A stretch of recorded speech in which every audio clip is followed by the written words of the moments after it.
So let's start a new topic. And let's jump into one of the most famous tefillot and the Torah mitzvah that comes with this tefillah as well. And we're going to focus on the words of the Shema. Okay. So let's look at the Shema. And today we're going to just focus on the first line of the Shema and even the first word of the Shema, because everything is in the first, all of the Shema is in the first paragraph. The entire first paragraph is in the first line. The entire first line is in the word Shema, and actually the entire word is in that Shem. Right? It's like the Vilna Gaon says on the Torah. He says the entire Torah is in Sefer Bereshit. The entire Sefer Bereshit is in Pasha Bereshit. So Pasha Bereshit is in the first pasuk. First pasuk is in the first word, and everything is in that bet. And actually, that dot in the bet is where the entire creation comes from. Okay, same concept when it comes to Shema. So let's talk about this particular mitzvah and the tremendous opportunity that comes with it. So first of all, the Gemara tells us on page 62. Tam Rabbanan, it was taught a child who knows how to speak. The first thing that a child should be taught by parents is Tziva Lanu Moshe Morasha Kilei Yaakov. The Torah that Moshe Rabbeinu commanded is the heritage that was given to Yaakov and his descendants, right? Torah Tziva Lanu Moshe Morasha, right? And Kriyat Shema. That is the first thing that a child should say is Kriyat Shema. So it's the first words. Says the Chochmah Adam, and we also know that it's the last words that a person should say. So it's the first words that a child says, and before a person dies, the final words, and you hear many stories in Jewish history that people who are about to die, if they merited, the final words are the Shema. The final words that should leave a person's lips should be there as well. V'yomer Shema Yisrael, and then Baruch Shem Kavod Machzor Le'Meir. We'll talk about that verse. That's another verse we'll talk about, which actually goes together with Shema. And we get there. So let's talk about this word, because each letter is important. And actually, I'm going to tell you something unbelievable. And I only realized this a few years ago. I heard this and then I read it somewhere. That even the sounds of these three letters are, I know you're excited, are going to be very, very important. But first of all, the word itself. What does the word Shema actually mean? What does the word Shema actually mean? Let's see. So we translate it as listen. But we know that Shema means a lot more than just to listen. We know the word Shema means a lot more than just to listen. Because if you listen to something, you're just listening. So we know this because the Torah says, Naseh v'nishma. Right? Those two words that the Jewish people said when they received the Torah. Naseh, I'm going to do, and Nishma, I'm going to listen. So the word listen maybe is translated better as, well, let's put it here, but it means to understand. The word Shema really means to understand something, to put it to Nasa, I'm going to do the Nishma, I'm going to learn and understand why I have to do these mitzvot. So the word Shema, we translate it as listen, hear, O Israel, the Lord your God, the Lord is one, right? And that's what? Who actually said this verse in the Torah? The words appear in the Torah. Shema Yisrael Adonai Eloheinu Adonai Echad. Who was saying it to who? Who's being spoken to when these words were said? Anybody? Children of. A group of children was saying it to their father. Who's Yisrael? Yaakov. The Shvatim. Right? Said to him, Shema Yisrael Hashem Elokeinu Hashem Echad. Now, why they said those words, right, is interesting. They were actually making a point. He was nervous. Yaakov was nervous. that his descendants would have among them someone who's going to go against the Torah. Yeah? Because Avram had a Yishmael, and Yitzchak had a Esav, and they were like, no, we are all together.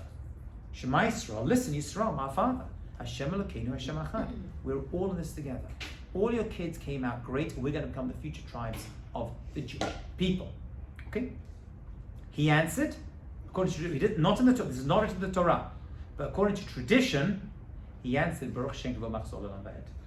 Okay, there's a tradition that he said that. But that verse does not appear in the Torah, and I'll tell you why later on it has not appeared in the Torah. Okay, fine. So the word Shema means to listen, but it means to understand. The word Shema means something else. You see it mentioned elsewhere in relation to gathering together. So this is number one. But it also means to gather together.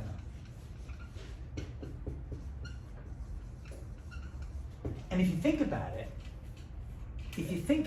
when you listen to something, you are gathering together. What are you gathering together when you listen to something?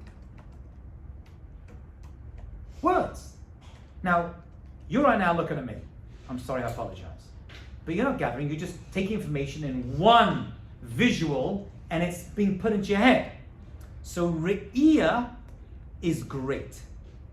Right? And actually Re'iyah is an amazing thing. In fact, we're able to see and take in information. But Shema is different. I'm saying a bunch of words and you're having to take each word inside and gather those words together in order to make sense of what's going on. You can see in any language, but you can't listen, hear, and understand in any language. It is unique because you're gathering words together in order to make sense. You have to engage your brain in a very different way to see, although when you see, your brain is engaging. But you hear, you're gathering words together. The word Shema means Shema is to gather together. That's the actual, well, it's the connected translation.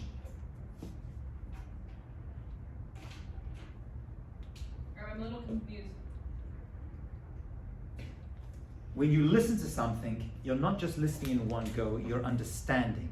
You're gathering individual words to make sense of what the speaker is saying, the medaber is saying. You gather. So the word Shema also means to gather together. That's probably the real translation of the word. It also means to listen and hear, how they connect, because when you hear, you're gathering information and trying to make sense out of it. So now you have another aspect, which is the sound. So I heard this from someone a number of years ago, and I thought it was kidding, but actually there are sources that say this, because the sounds of letters, actually we know that where Hebrew letters come from in your mouth have relevance. Right? There are 5 parts of the mouth where every Hebrew letter comes from. Rashi mentions this. There are the shenayim, there are the teeth letters, there are the sefatayim, there are the lip letters, but right? There are the right? There is the tongue letters, the lashon. There is the chaych, the roof of the mouth letters, and there is the garon, there are throat guttural letters. And interesting, if 2 letters come from the same part of the mouth, they're actually interchangeable. Right? Like it says, Lo telech Rachel bamecha. Don't go as a gossip monger. And Rashi says, oh, Rachel, chaf comes from the same part of the mouth as a gimel, therefore you can change to regel. Don't go as a walker of information. Yeah? We're going to walk and spread bad information, bad lashon hara. So we know that there is a tradition that where the sounds, shapes the letters make are important. But check this one out. What sound does this make? What sound does this make? What sound does this make? So it's shh. Be quiet. Let's think. I get it. Interesting, right? Shh. It's like and by the way, when it comes to tefillah,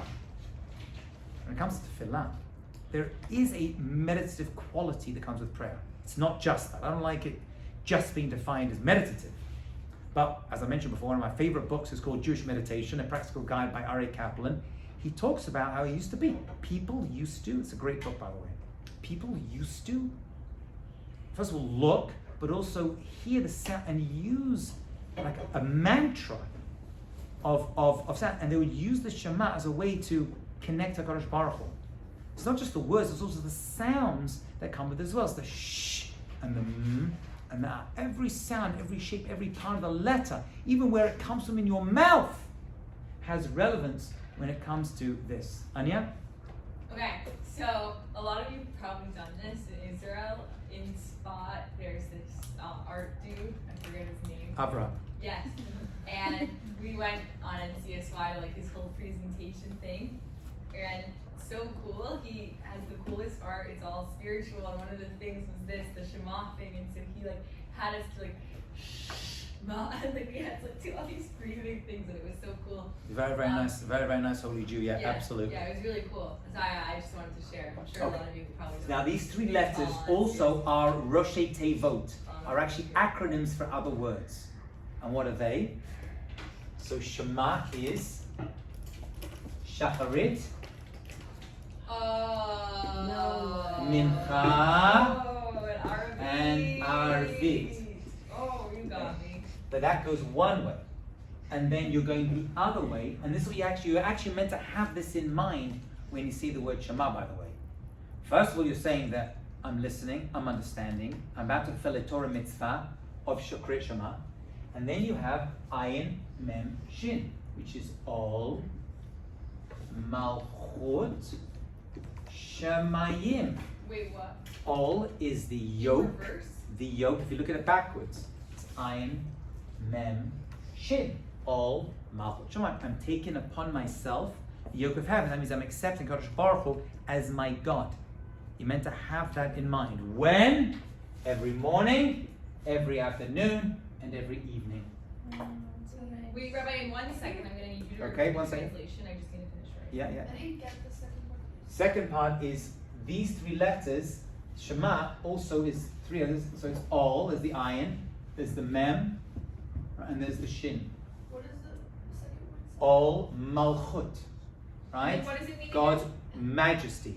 We have to take upon ourselves God's majesty from Shemayim. Take upon ourselves. Yeah, like a yoke. The yoke is a, that goes on an animal, like an ox, but a yoke that I'm dedicating myself to Kodesh Baruch Hu's service. That's basically what you're saying. All Malchus Shemayim. Wait, so what's the translation of this? All is taking upon it, the literal translation is taking upon itself the yoke of Kodesh Baruch Hu. What should I write?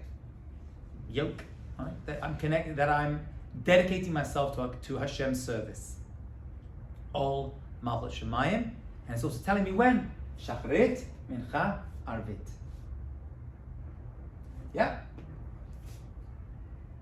And I need to understand that. So Shema, and I'm going to have to gather these words together so I understand what I'm saying it and why I'm saying it.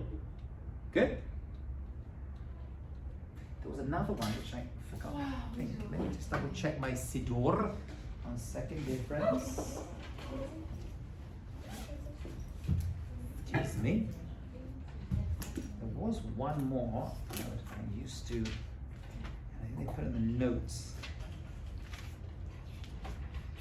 1 second, my dear friends.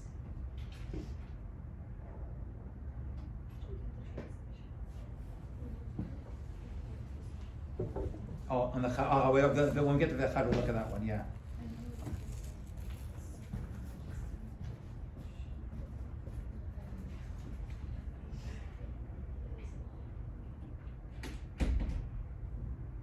Okay, good. Okay. Oh, so one other piece. This ayin, as it appears in the Torah, is a big ayin, right? It appears as a large ayin. And even your Siddurim, it'll make it, usually it's times Roman numeral 12. The ayin is made larger. There are certain letters in the Torah that are made larger or smaller. That means they are standing out. The Torah itself will say bigger. Now that ayin is going to be connected to the daled at the end of this verse, which is also made bigger when we get to the word echad, which hopefully we'll have time to get to today. Wait, Okay? ayin is larger connects to dalid and Because what? the ayin is made larger. As well as that, the daled at the end of echad is also made larger. So the verse is going to end with echad. I'll tell you why that word is so important. Happens to be that the daled is made larger as well. So the ayin and daled are made big. The ayin and daled are made big. Why is that? Because it spells a word. And what word does it spell? Aid, which is a witness. We are God's witness. By saying this, we become God's witnesses. I mean, I jumped ahead a little bit, but the ayin is big, so I wanted to mention it now. So aid means a witness. Okay? So there's another word that's encoded inside that part as well. And in a Torah scroll, those two letters are made much larger. Okay? Are we on 63 yet?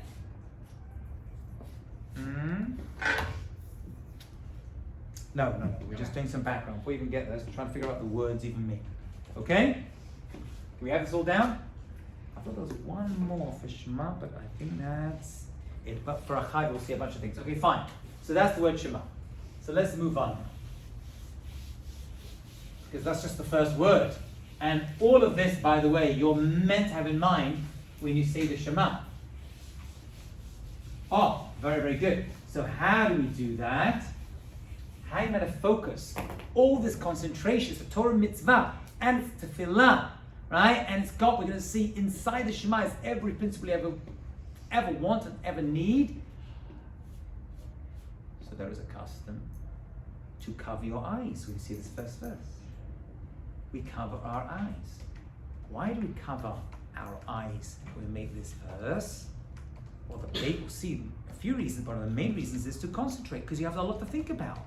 So to avoid distractions, we cover our eyes when we say the first verse of the Shema. Because I got a lot to think about. I can't be distracted. I got to remember Om Shemaim, right? I got to remember to get together, all the mitzvot. I got to remember Shachar Melech Haravet. You got to put it all together. So therefore, you're going to cover your eyes in order to, that's what Chazal is going to say, in order to remove any form of distractions. Although I heard a beautiful idea once, that if you want to see something, you look at it. If you want to see something far away, you have to squint your eyes. You half close them. If you want to see something in the absolute future, you have to close your eyes completely. Emily.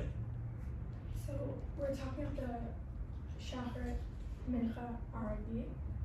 So what's the reason that we don't say Shema during? Okay, because you don't say the Shema itself. You say the Shema, you're going to see, actually, you're going to say it 4 times. But 2 times at a Torah level, B'shachpecha, Uvkumecha. When we look at the first verse, it's going to tell you when you say it. But the idea of accepting upon himself HaKadosh Baruch Hu, right, comes with prayer in general, right, which is morning, afternoon, and evening. We said that already, right? You eat 3 times, so Hashem is your sustenance. You do the same with prayer. But the mitzvah of saying the Shema is only twice a day, right? When you wake up, or at the time of waking up, and when you go to sleep, or the time you're going to sleep. But isn't that saying that you're only accepting the yoke of As a minimum. during- As a minimum, Okay. yeah, at Yeah. prayer times. But it should okay. At times of prayer. At times of prayer. But the mitzvah is morning and nighttime. Yeah. Did we give a reason for why the word aid is hidden there, or it's just? Oh, it's not hidden. It's not hidden. Oh, It's made much larger. It's Are larger. we testifying to something? We're, what's the we're reason? absolutely testifying to a lot. Testifying to HaKadosh Baruch Hu's existence. That Hashem, well, we have to figure out what the rest of the verse says. Whatever's in that verse is what we're testifying to. So we're going to come back to it. Yeah, we're going to come back. Well, no, we're going to do it. Don't come back to it. We're going to do it right now. So let's do the second word. Next is Yisrael. Every word's got something to say, right? Because whatever this verse is, you're absolutely right, is going to end up going to be what we're testifying to.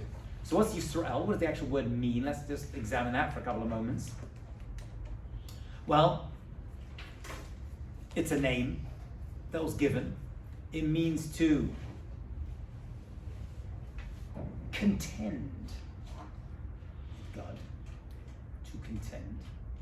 That's why Yaakov was given the name Yisrael, because he won a battle against the angel, to fight, to contend, right? But inside it, you see something else. Yashar Kale. Yashar Kale. What is Yashar? Straight to Hashem. Yeah? Which word is Now, what's amazing is that the land itself was given the same name. We are the Bnei Yisrael. We are the descendants of Yaakov, because Yaakov was the one who became Yisrael. Yaakov was the one who became Yisrael. So we all come directly from him, and his name was changed to represent that fact. Yashar. Yashar is straight. Yashar. It's like when you ask for directions in Israel, what do they always say? Yashar, Yashar. Right, is that right? Is that right? Yeah? So how is it? So we're saying we're the straight ones to God. It's encoded in there. Whatever. What? It makes sense. Yashar El. No, not Right. no. My question doesn't Oh, make okay. sense. Not what you're saying. Okay. So that, but remember, he's speaking to, you have to remember the context. Unless you know the context of how this was originally spoken, you're not going to understand what's going on. These are the tribes, the sons of Yaakov Avinu, at the end of his life, talking to him, saying, Shema, listen Israel, Hashem, Elokeinu, Hashem Echad. Okay? So this information is what we're witnesses to. Right? Because that's where the word aid is found. It's got to be. And the fact that it's a mitzvah, a Torah mitzvah, says twice a day, means it's all there. Well, we know what this is. This is Hashem's name. Right? We said it before, which is a yud with the hay and the vav with the hay. One second, now let's get the information down. Which is Hayah, we said. And we did this before already. Over and yeah, was, is, and will be. This is Hashem's, we said, name of mercy, of rachamim, of miracles. Yeah? We discussed this already, yeah? Yeah. Okay, it's Hashem's mercy. Elokeinu means there's din, there's judgment. It's Hashem's name of din. Right? And then we put it together with mercy again. So we have rachamim. So we understand that Hakadosh Baruch Hu relates the world through midah, din, and judgment, but we don't want that. We want the nice, fuzzy, soft, lovely, delicious Hashem going to take care of us and do miracles for us and redeem us and be merciful with us. Yeah? This is tough. This is like, go to the dentist. It's good for you, but it's not very enjoyable, right? When they're drilling, right? We don't want that. We want the rachamim version. So the two are sandwiched, we see, inside. It's sandwiched inside. Yeah? But it's still mentioned twice. It's still mentioned twice. Wait, what's mentioned twice? Hashem's name. Yud-Kei Vav-Kei. Yud-Kei Vav-Kei. Right? So I understand that I want to keep this kind of like, but it is still mentioned twice, Hashem's name.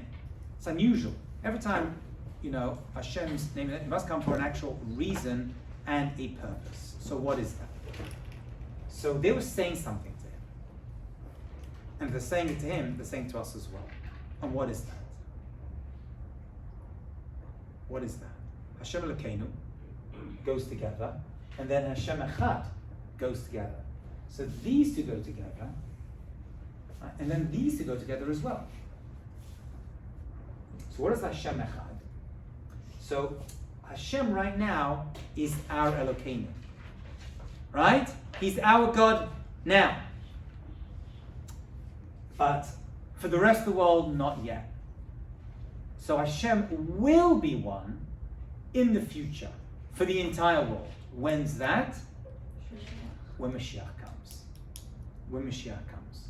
So inside that first verse of the Shema, what they were saying to him was, he's our God now, but eventually, Bayomahu, Yashem Echad, Ushmo Echad, right? Everyone's usually left because the end of the Aleinu, right? And everyone's out of that. Interestingly, that verse, from Zachariah, I think, appears in Aleinu, which, by the way, has the same letters in it. Aleinu starts with an ayin, right? And ends with a dalet. It's 8, actually, so does Al-Kain, right? The second verse, right, also is ayin dalet. So that's a double witness, even better. A very important prayer, we'll see. Actually, that prayer, Who wrote all these Yoshua wrote that particular prayer. Most prayers, I listened to a share this one on the drive-in at 6 o'clock. Most prayers that we have come from, obviously, the Torah, then Tehillim, and next is Isaiah the prophet, who speaks a lot about Mashiach. I think more than anyone else.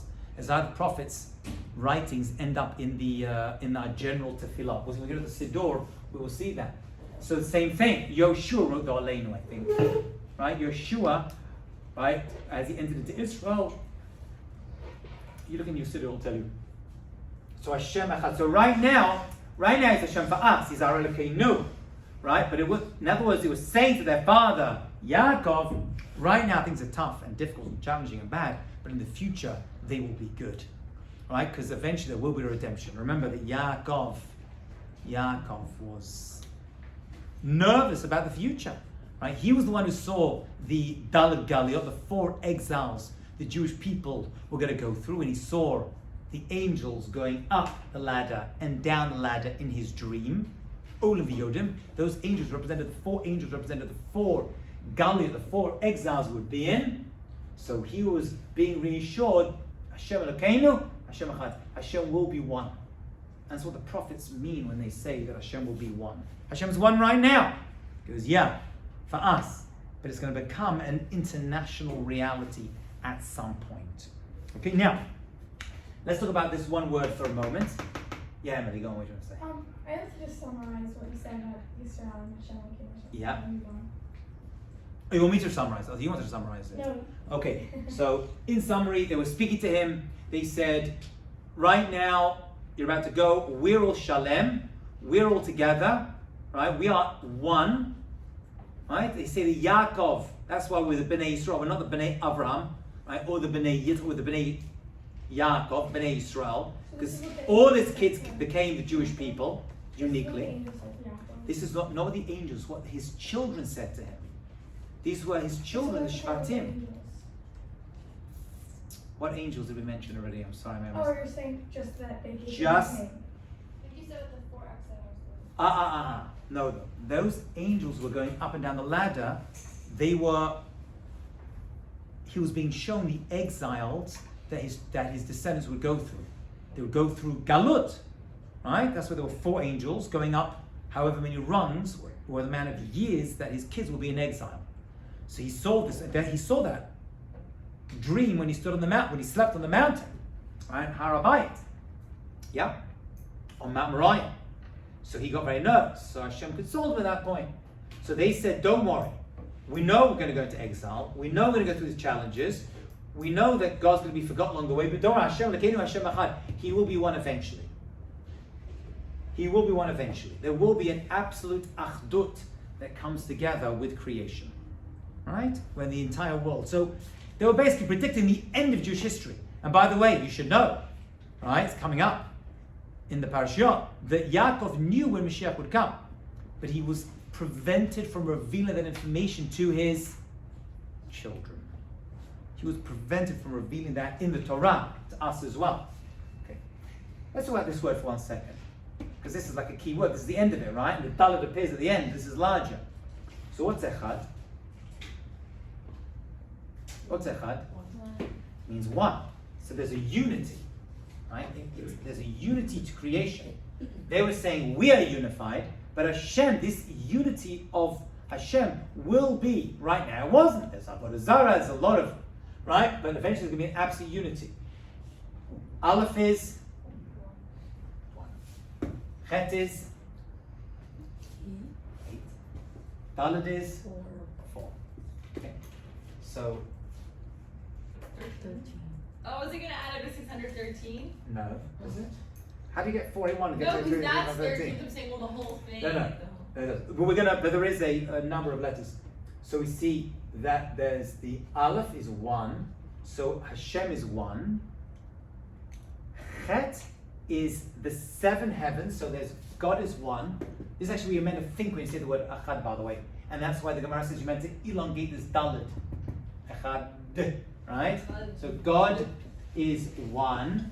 That's the one over here. 8 in the 7 heavens. There's 7 heavens. And down here below, right? That comes to 8.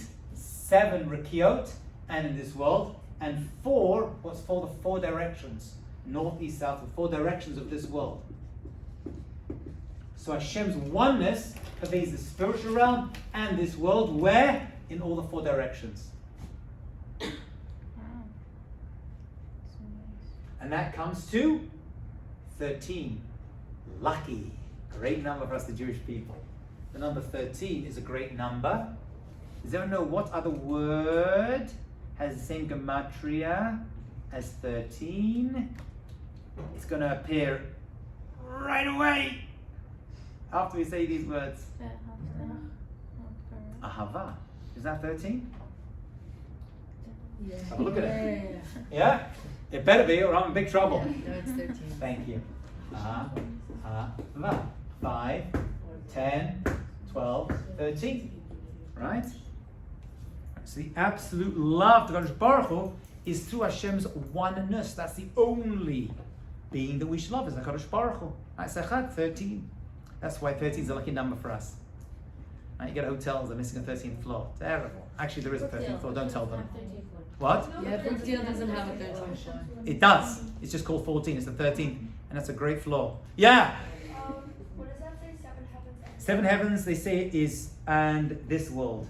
There are 7 Rikiot, 7 spiritual levels, 7 levels to Shemayim, and then 1. That comes to 8. So can you repeat what you said? You said, so this means that like Hashem's oneness is like So Hashem's. So what do you say when you say Echad? This is the most important. This is the punchline to the whole verse, right? We started with Shema. Right? We look at Yisrael. We said Hashem. We said Elokeinu. We said Hashem. And it's Echad. What does 1 mean? God is 1. That's the Aleph, right? And where in the 7th heavens and there on earth? Where? All 4 directions. North, east, south, west. That's what you actually meant to think when you say the word Shema. How are you supposed to think all this? I know. Like, A lot of Cover thinking, those right? eyes. Cover those eyes. Cover those.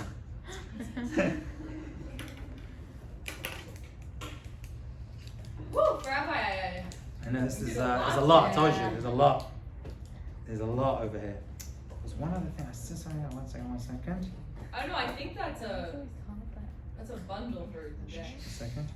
It's big. It's not the I gotta get some lunch after that. Yeah. Rabbi, isn't it also a thing so you don't mix up the dollar for a resh? Isn't that why you elongate? Well, they look That's what I thought. echad. You meant to pronounce it. It's meant to be although the way we say let's, they probably isn't completely right, but echad. Well, with a ratio would be acher, which is not good. That's what I'm saying. I'm That's a why it makes differentiate. it Oh, I bad. see, from acher, which is someone else, to echad, 1. Okay. Okay. The Gemara says you should elongate the dalet. You should keep it going. Yeah. What? Are you on page 63? No, I mean you're on page Haji. I just don't know if you're following with a specific thing, but I'm listening to you. No, yeah, that's okay. No, we haven't. Not on the book here. We're just looking at general ideas on the Shema itself. I couldn't bring down everything in the source book. Yeah, but we look at a lot of these ideas will be repeated inside the Bible. I'll show the sources for a lot of these things. Yeah. Any other questions, thoughts, comments? Can I say something about the word strong? Kaylee, Thanks. Also, all the letters. what's your name? In it, Kale. yeah. All the letters in it have all the letters of the emos and the avos also. Ooh. What letters in the Shema? Of just Yisrael. Abraham, Yitzchak, Yaakov, Sarah, Rachel, How Leah. can that be? Abraham, Olive. Yeah. Yitzchak, Yaakov, Yod, Yitzchak, yeah. Sarah, Sarah, Rivka. Rivka, Rachel, and Leah. Oh, nice. That's so nice. Beautiful. Yeah, I've heard that before. That's very, very nice. Yeah. Putting a lot of pieces together. It's all coming together, sisters. Puzzle, All coming together. building a picture. Oh, they broke Okay. So we say this, we say it out loud, we cover our eyes, we think about all these things and a lot more. And the basic, okay, if you're not able to think of all of this, which most people cannot, all you have to think about is I'm fulfilling a Torah mitzvah of, Accepting Hashem. of accepting Hashem's majesty over you. That's manageable. That's manageable. Yes, Rena? Oh, I was just gonna say that I was looking ahead and someone brought down by Yaakov and Asher. Yeah, the rush, yeah. He brought down the Dalit Reish confusion. Oh, he does. He says that. Oh, very good. I forgot that piece. Very good. Thank you. Thank you. Ooh. Yeah. Oh, yeah. Okay. Spoiler. So how do we respond? We respond, or the response is Baruch Shem Kavod Machoto Leolam Ba'ed. Right? What are those words and where do they appear? The weird thing is that those words do not appear anywhere in Tanakh. That verse does not appear anywhere in Tanakh, which is absolutely fascinating, because usually everything we say comes from somewhere. Look at the entire Siddur, right from the beginning, right, Ketoret, right, and the words appear somewhere. And suddenly these words come along and they're not mentioned anywhere. So who said them, where, and why? Ooh, what? No, the Kohen Gadol said Hashem's name. The Jewish people, when they heard Hashem's name, said Baruch Shem Kavod Machoto Leolam Ba'ed in response to the Kohen Gadol on Yom Kippur. But where they actually come from? So there is tradition that Yaakov himself said them, but it's not written down. But they were heard. Who said it and why? So the answer is, anybody know? And this is going to be the reason we're going to see that it is whispered. Because we whisper these words. We say the Shema loudly. Right? I used to go to a synagogue, and the rabbi who literally, the amount of time it took him to say the Shema Yisrael Adonai Elohim Adonai Echad, I was finishing my second paragraph of the Shema. That's how long he would say those words for. It's pretty crazy, right? Wow. Shema. Literally, it's unusual. People don't usually do that because Tircha de Tzibura, you're making the people wait because you have to wait for him to finish. But you know, he's a Chassidic Rebbe. He can do whatever he wants. You know what I'm saying? He's got full control. Yeah. I also learned once that there's like a certain kavanah that you need to have with each word in order to fulfill the obligation. Yeah. We looked at a bunch of those. Yeah. That's what we did. But like Of Shema. Like, That's we've looked at the kavanot you're meant to have. Yeah. The and then intention. if you don't, like then you're not. No. So the basic. So very good. So we answered when it comes to kavanah, just know the translation of the words and know what you're saying fulfills that mitzvah. Fulfilled that mitzvah. No, you can't say that if you don't have every single part of this, and that Hashem is in control. That you're doing a mitzvah d'oraita. That's enough. That's enough. Yeah. As long as you know the translation of the words you're saying, right, and everything else is a kavanah bonus. Okay. So it's actually Moshe Rabbeinu heard them. Moshe Rabbeinu heard the words Baruch Shem. Oh, we said it? No, he didn't say it. He heard it. Who did he hear it from? Anybody know? Angels. Very good, Alana. Angels, the Malachim. When Moshe Rabbeinu went to Shemayim, he went to the Shemayim to receive the Torah, he heard the angels, as the Gemara heard, saying these words. He heard these angels saying the words. Wait, when did he go to when he died? No, when he received the Torah on Har Sinai. So, Right? He goes up there and he went to Shemayim to receive the Torah. Right? He goes up and he hears the angel's like, oh, that's a very nice. He hears him saying, Baruch Shem Kavod Machoto Leolam Ba'ed. That's really, really nice. I want to take those words and bring them down and give them to the Jewish people to say. why is it? But 1 second. Because it's an angelic word. It doesn't come from Hashem. It comes from the Malachim. But how can you do that? That's stolen goods. You know what? We're going to whisper it. These are angelic words, and since they were not given to us in the Torah or the Navi to say, like so many other tefillot are, we're going to whisper them. Oh, but there's got to be an exception to that. I know. And what's the exception to that? When do we see these words loudly? Yom Kippur, right? We say Shema Yisrael, Adonai Eloheinu Echad, and we shout out Baruch Shem. Oh, why? Because Yom Kippur you become an angel. And Yom Kippur, we become like Malachim. We purify ourselves. We don't wear shoes. We don't eat. We don't drink. We're not intimate. We act like angels. So once a year, you have the merit of That's so cool. being like a malach. So that's the only time you see this. So those are two reasons we whisper. Oh, so what's the other reason? One is they're stolen goods, and two, we're not at the level of angels, except Yom Kippur. So Yom Kippur is the only time you're allowed to, that we do, say the words Baruch Shem, Kavod, Machotot, Love Ed, loudly in our tefillot. Yeah. Why do we know that they're words of angels? So the Gemara says, because the angels said them. Moshe Rabbeinu heard the angels saying them, and he took them from the Malachim. And that's the only time we like. Only you don't. There's not in Tanakh. Those words do not appear as a verse anywhere else in all of Scripture, as far as I know. So where do we know them from? So usually we use it as a source. It's in the Torah, it's in the Navi, right? And here it's not. By the way, since we're talking about it,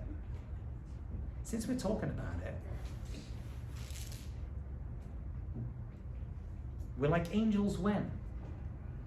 Yom Kippur. When on Yom Kippur? We put our white clothes on. At the beginning, right? Yom Kippur night. You just started, and we say Arvit, and we say Shema, right? As Yom Kippur enters, and we say Baruch Shem loudly. How about after Yom Kippur? No. The Arvit after Yom Kippur, just as it leaves, we don't. That's not strange, isn't it? Isn't that strange?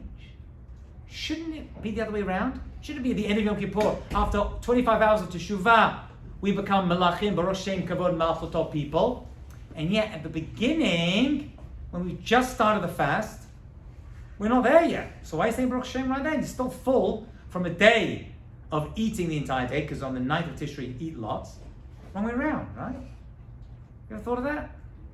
Kind of like a reset. Huh? Kind of like a reset. What? It's not reset, it should be the result. What's going on with that? What do you think? Maybe that's the Very famous question. Very, very, very famous question. What's the answer to it then?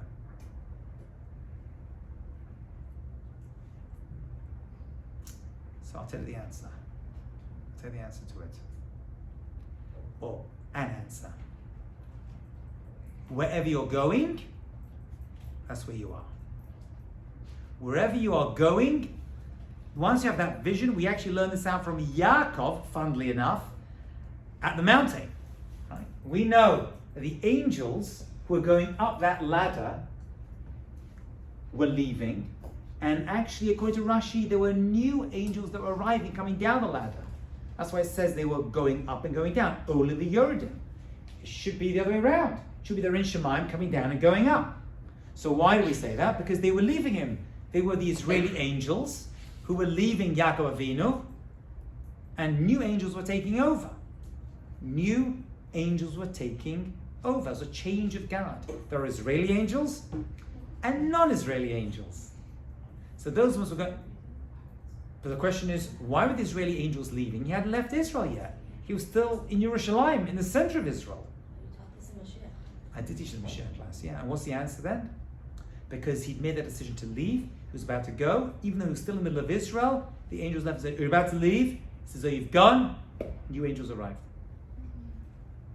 So we connect Yaakov Avinu in that story to I say Baruch Shem Kavod Malchutov loudly at the beginning of Yom Kippur, even though I haven't done Teshuvah yet. We just got Kol Nidre, we didn't even say it. That's your minute. And now I'm saying Baruch Shem Kavod Malchutov because that's where you're going. So and once the end, where am I going? I'm finished. You have to whisper it again. Yeah. I still don't get it. What aspect? Like why?